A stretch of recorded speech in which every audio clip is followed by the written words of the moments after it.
बीरगंज में Nepal India cross border conclave का आयोजन हुआ। आयोजक लोगों को मैं विशेष धन्यवाद देना चाहता हूँ। नेपाल भारत के बीच में आपसी संबंध है, कुछ समस्याएं भी है। हम लोगों को समस्या के समाधान हेतु आपस में मिल बैठ के बात करना होगा। उसी तरह जो संबंध सनातन काल से, सदियों से नेपाल भारत का रहा है, जो विशेष संबंध है, सारी दुनिया में इस तरह का संबंध जो विजय लालकर्ण जी इन्वेस्टर साहब ने, राजदूत ने कहा, दुनिया के अन्य किसी देश के बीच में, दो देशों में इस तरह का संबंध नहीं है। यहाँ भाषाई एकता है। अब पश्चिम बंगाल के बॉर्डर पर जाइए नेपाल साइड में, तो नेपाली बंगाली लोग बोलते हैं। मिथिला के दोनों साइड में,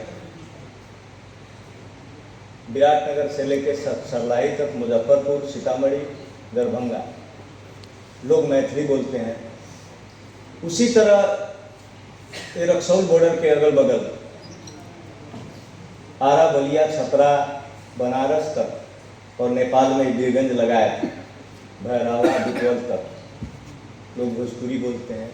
पश्चिम जाइएगा तो अवधी बोलते हैं।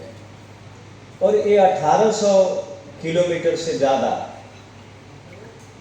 लंबा खुला सीमाना है नेपाल भारत के बीच में। और एक तरह से ये खुला सीमाना दोनों साइड के बॉर्डर में रहने वाले लोगों के बीच में बेटी रोटी का भी संबंध स्थापित करता है। उधर की बेटियां इधर है, इधर की बेटियां उधर ब्याही गई है। सिर्फ बेटी रोटी का संबंध होता तो भी कोई बात नहीं है। यहाँ तो धार्मिक एकरूपता है, सांस्कृतिक एकरूपता है, भाषाई एकरूपता है।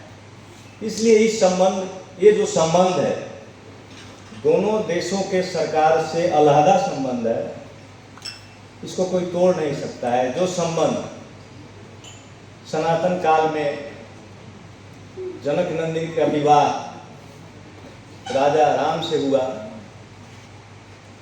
राम राज्य के समय में, पांडवों काल में पांडवों का अज्ञातवास राजा विराट के यहाँ विराटनगर में हुआ। उसी तरह गौतम बुद्ध, जो नेपाल के राजकुमार थे,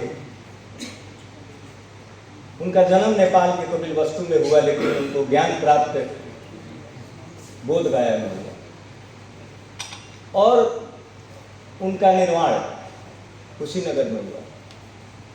तो इस तरह का जो संबंध है, इस संबंध को और कैसे मजबूत किया जाए, इस पर हम सभी को काम करना चाहिए। पत्रकार मित्रों के हाथ में तो कलम है, उनके एक न्यूज से संबंध बन जाता है, बिगड़ भी जाता है। श्याम पटेल जी ने कहा, लोकतंत्र के सवाल में हमेशा से नेपाल के लोकतंत्रवादी नेता बीपी कोइराला, कृष्ण प्रसाद भट्टराई, गणेश मान सिंह भारत में प्रवास में रह के नेपाल में लोकतांत्रिक व्यवस्था का आंदोलन किया। और अंग्रेज के खिलाफ का जो आंदोलन था, उस आंदोलन के समय में जब दमन बढ़ा, तो राम मनोहर लोहिया, जयप्रकाश नारायण जैसे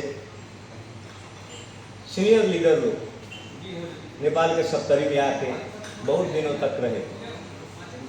इतना ही संबंध होता तो एक बात